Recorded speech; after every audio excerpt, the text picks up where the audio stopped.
Kamen Rider Black Sun is a remake of Kamen Rider Black. One of the more popular Rider seasons that debuted in 1987, it was so popular that to this day it is the only Rider to get a dedicated second season with the same protagonist and actor, but with a new story, new enemies, and new forms. So it only made sense that a character with this much popularity from the 80s Japanese pop culture would get a modern day reboot. I mean, just look at all the other stuff from the 80s that got rebooted for better and for worse. Hell, even Kamen Rider Ichigo, Nigo, and V3 got darker modern day reboot movies. Eventually we got a Kamen Rider Black reboot titled Kamen Rider Black Sun, not in the form of a movie, but a series. Black Sun also has no mention of Toei Productions in the end credits of the episodes anywhere, so I can see where some of the shortcomings of the show came from. But I'm still going to talk about as much as I can about the show, so full spoilers ahead.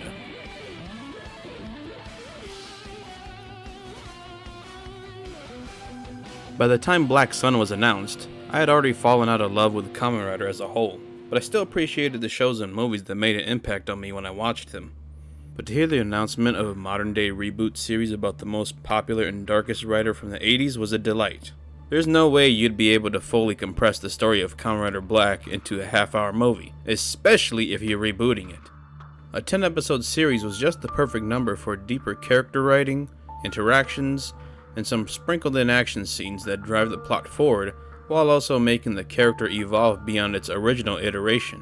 Even the first promo teaser of the suit was very promising.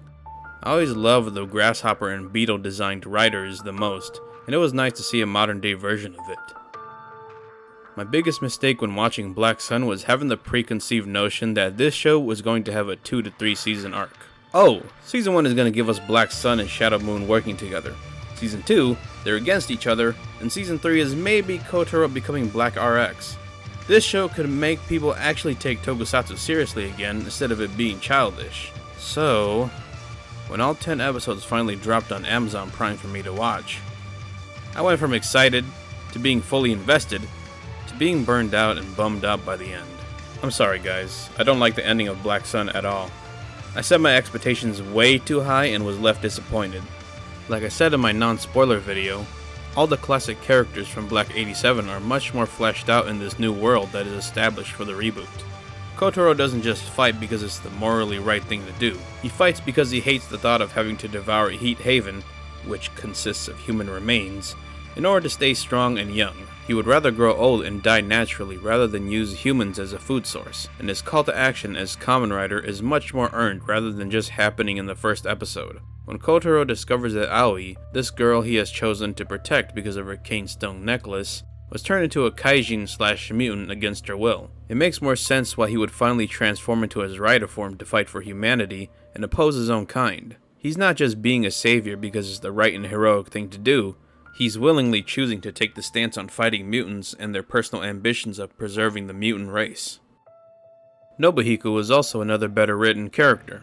Yeah, in the flashbacks he can be the usual cold, snotty, and edgy secondary shonen protagonist that we all know, but when we see him in modern day, he believes in Yukari's vision of having all mutants die out naturally for world peace. He believes he's doing the right thing by standing up for mutant equality, but that all changes when he learns she was a spy for the Prime Minister, and this revelation is worsened when he sees Shunsuke hanged by the anti-mutant group. This makes Nobuhiko's turn to villainy more tragic and understandable.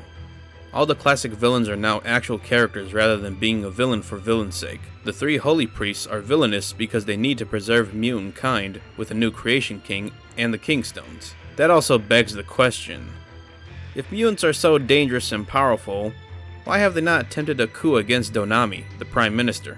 Does a human hold that much power over them? It's not like they can't go find the Kingstones by themselves, or even hire other mutants to do so. The Creation King is literally dying, yet they still answer to Prime Minister Donami, when his only hold over them is the security of the Creation King. Bilgenia is also given a whole redemption arc in the show, from trying to assassinate a child, transforming her parents into a mutant, then transforming her into a mutant, and losing an arm, all because he bent the knee to a human.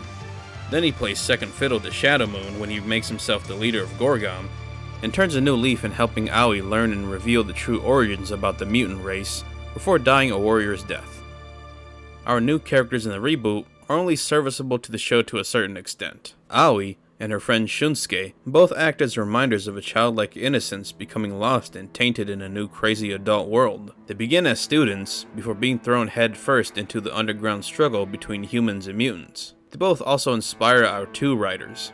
Aoi becomes Kotaro's reason to become Black Sun, and Shunsuke becomes Nobuhiko's reason to become Shadow Moon. That's kinda neat, isn't it?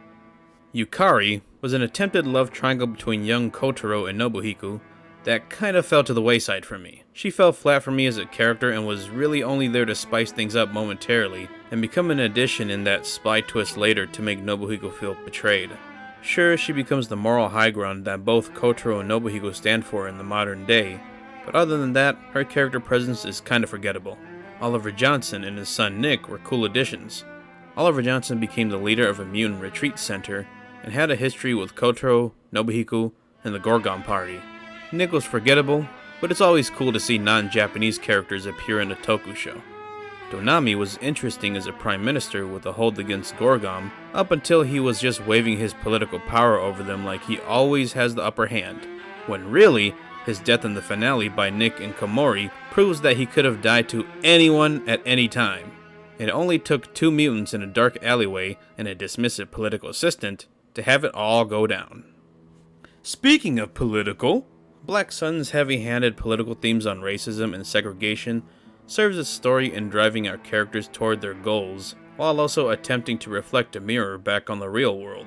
While I do agree it tends to forget it's a tokusatsu at times, I appreciate the tackling of this heavy subject since it puts our characters at the forefront of it rather than having it be a background element.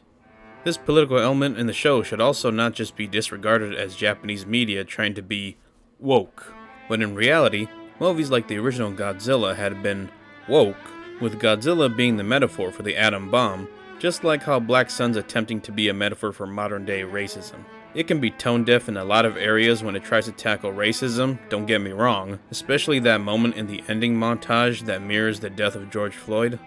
Like, I get it, Japan. You see what's going on in the world, but it did come off as a little exploitative to me. I get the scene's supposed to make us uncomfortable with hate and racism, but after 10 or so episodes of showing it with riots, hate crimes, and mutants getting shot or killed, I get it. We have enough in real life imagery to get the point that racism is horrendous. But then there's good storytelling with the political theme and bad storytelling with political themes. Godzilla 1954 only worked because it was more subtle with it, whereas Black Sun's a little bit pretentious. And with that heavy subject we just tackled momentarily, I guess this is the part where I voice my gripes with Kamen Rider Black Sun. So here we go. The Kingstone. The Kingstone, although it's not very apparent as to how it was made, I'm assuming Kotaro and Nobuhiko's fathers created it synthetically, like how people extract diamonds or crystals out of rocks. But the other thing that confused me is, why have the Kingstones be colored red and green? The same colors as the eyes and belt energy of Black Sun and Shadow Moon, if they aren't going to be significant and play the role of giving them their rider forms. If you're going to have previously established rules from the original show, you might as well keep it intact and not loosely play around with it. Because there are moments within the show where I'm trying to keep track of who has what Kingstone and if they're able to activate their rider forms. Because in the original, it was the Kingstone that gave them their rider forms, rather than having them stay in their grasshopper forms. So it's just all kind of confusing on when and how their rider forms are activated.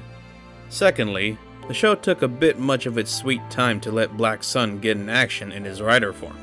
Like, I get it, we need to focus on the story, its characters, and its theme, but for God's sakes, I didn't need him to take so long to be resurrected like in Black 87. We couldn't have one or more of the mutants be villains. We had such a good roster of mutants in the beginning episodes that I would have loved to see Shadow Moon and Black Sun fight and rip apart. I mean, even in the first two episodes it felt like a Monster of the Week happening, with a spider, and then the flower mutant. And why did we only get one fight between Black Sun and Bilgenia? Kotaro looked like he could have killed Bilgenia if he tried harder, but then Bilgenia had to get saved and we never get a rematch from them. But my biggest issue with this show is its ending. Oh boy. They do some stretching to attempt to have this finale end on all its threads. But before I rip apart the finale, let me just say, the only good part about this finale was the intro. My god. Never in my life did I think I was ever going to see a modern day remake of Kamen Rider Black's intro. We got the Ichigo intro as the first teaser of Hideaki Anno's Shin Kamen Rider, and that was pretty cool. But to see Black's son in a new suit, and all those callback shots of him starting and riding off on his bike was nostalgic as fuck. The Nostalgia intro remake was cool, but then you have Black Sun vs Shadow Moon, and the reveal of Donami's secret human experimentation. Black Sun and Shadow Moon fighting was so cool.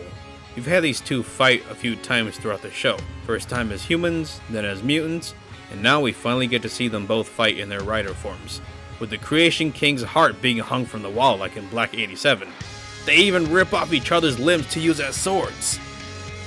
But I do have a few nitpicks. Shadow Moon never got the Satan Saber. Sure, it originally belonged to Bilgenia, but it would have been a cool visual callback to let this new version of Shadow Moon wield it. Why did it also take 10 episodes for Black Sun to finally do his signature rider kick and punch? I mean, he did a rider punch somewhat in his fight with the whale mutant back in episode 3, but still. I know the saying, less is more, and that was definitely the approach that was at work here. Like, the creators thought it would be so much more satisfying if Kotaro did his iconic moves at the end, but to me personally, it wasn't. Don't take 10 episodes to do this. Sure, if I wanted endless action, I could have just gone back to Black 87 and watched all that happen there. But I can't be the only one who feels we didn't get enough Kotaro in his rider form, and that all the monsters he could have fought were already allies. But then the mutants you have allied with Kotaro aren't even that interesting. Sure, a few of them have their quirks, but other than that, they just kinda act as background characters who help move the plot forward when needed. The most compelling out of all of them would probably be Whale Mutant, and that's about it. Sure, having more depth to the allies would require some extra writing, but you could have given them greater moral dilemmas. For example, as the episodes go on, you should have them begin to question if they should stay with Kotaro and let all the mutants live out their lifespan, or they should join Nobuhiko and fight for the preservation of their own race.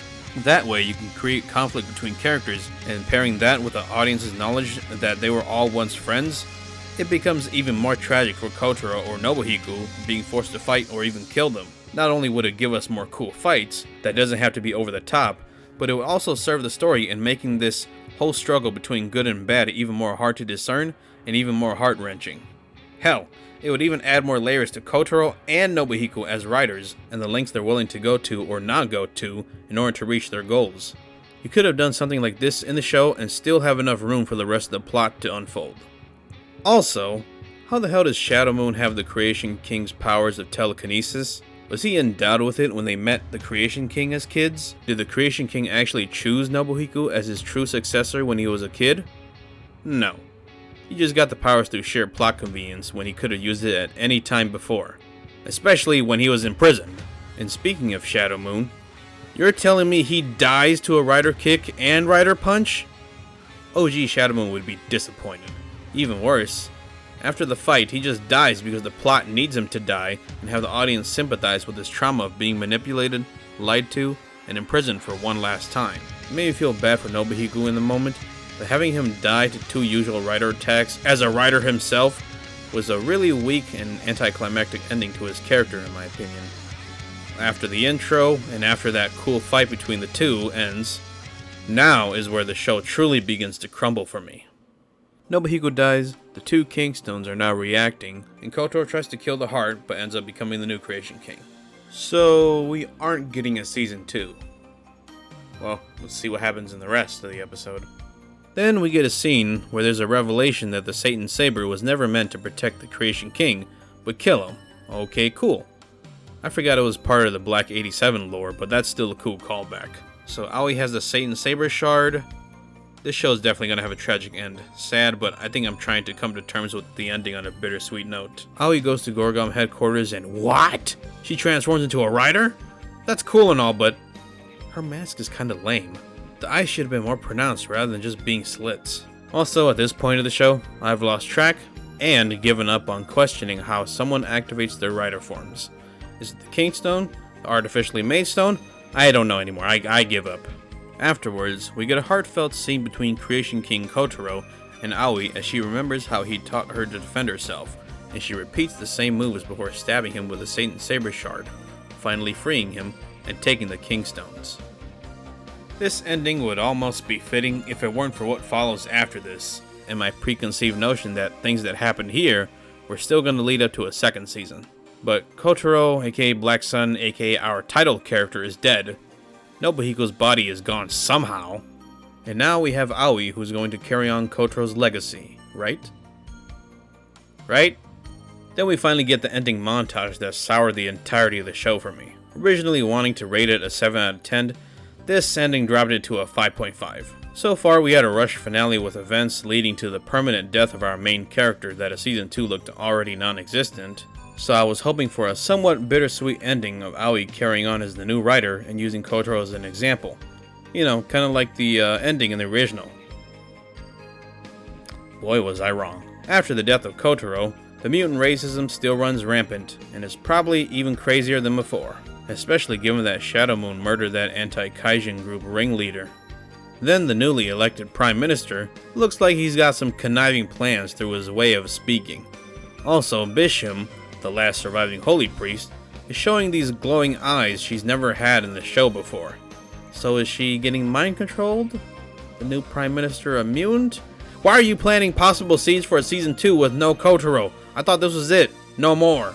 Then, we find out Aoi is recruiting and building an army of child soldiers in the Black Sun Rebellion, as another eclipse approaches and the King Stones are expected to act up again.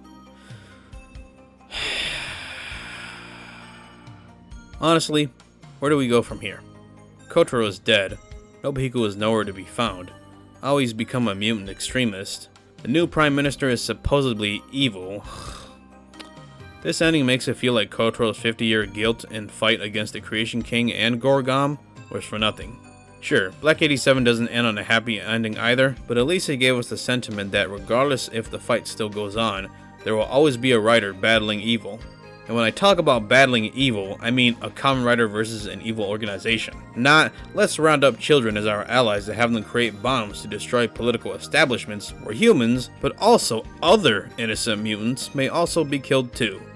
That's just way too extreme. The Kamen Rider should be the spy infiltrating the base, trying to dismantle the evil organization by taking out its head honchos from the inside. After all, with every Kamen Rider, it's always about that lone wolf mentality. That me against the world mentality. But I get it. Conflicts are messy, and not everything is so black and white, especially in this show. The cycle of violence goes on and never truly ends, blah blah blah symbolism. But if this is a one-off show or limited series, at least respect the legacy of what a Kamen Rider stands for by making Aoi a Kamen Rider. Don't make her Big Boss. There's a huge difference between being a Kamen Rider and a Diamond Dog. I suppose the kids in the Black Sun Rebellion are meant to be a callback to the Kamen Rider fan club or a rebel group in Black 87, but those kids were fighting an evil organization from hell. In the reboot, they're fighting an established political party and can face much more severe consequences like, I don't know, a national defense force rather than just your average group of superpowered kaijin. Overall, Kamen Rider Black Sun is a dark, violent, and thoughtful approach to a beloved tokusatsu classic with modern effects and sensibilities. The show does have its shortcomings in things like the Rider action, but it's still worth for Rider fans to watch just for a glimpse of a revision of Black 87 and its badass rubber suit action. But once you see Aoi pick up the King Stones after Kotaro's death, you can just disregard whatever comes next and forget those scenes ever happened. The story of Black Sun, on the other hand, was intricate, full of political themes, and tokusatsu goodness that made it feel like an actual drama that just happened to be in a tokusatsu world. Throw away the cheesiness and over-the-top acting from a kids show and give it the mature storytelling lens it deserves to be told through. We don't have to stick with one or the other. We can choose. We can have both the kid-friendly Black 87 and politically heavy-handed and gory Black Sun. The reboot exists for different audiences who want a new perspective or interpretation of the original. People like to bandwagon and say that things are too politicized or woke nowadays, and I'm tired of hearing it. Political themes and ideas have always existed in media, and now people just kind of pick and choose what they deem to be woke or not woke. And I'll be honest, I used to be one of those go woke, go broke type of dudes. But now, I don't care anymore. If I enjoy something, I'll say I enjoyed it. If I don't, I'll say I didn't enjoy it. It's super simple, and it's not that deep. I'll let the product speak for itself and give my honest thoughts after. I refuse to judge a movie, show, or video game based on a preconceived notion or built-in radar of expecting what is going to be woke and what is not going to be. I also refuse to be one of those content creators to repeat the same woke rhetoric since there are already enough of them out there. But at the end of the day, that's just my thoughts. Black Sun gets a 5.0 out of 5 out of 10 because while it fails in some story elements, it delivers what I've been wanting out of tokusatsu for a long time. I wanted a more serious and adult-oriented story from tokusatsu, and I got it. In terms of honoring the original show, it did well until its finale. There's still so much untouched story left to add to Kamen Rider Black Sun that could have given the finale more meaning. 2 more seasons of Kotaro and Nobuhiko as the greatest rider rivalry of all tokusatsu history before passing the torch on for a new generation within the same unending conflict is all I ask for. But we'll just have to see what the creators of this show have to say afterwards about a season 2 or something. However, even if I don't like the show as a whole or rate it pretty low, the one thing I won't deny is that it got me to fall in love and talk about Kamen Rider all over again.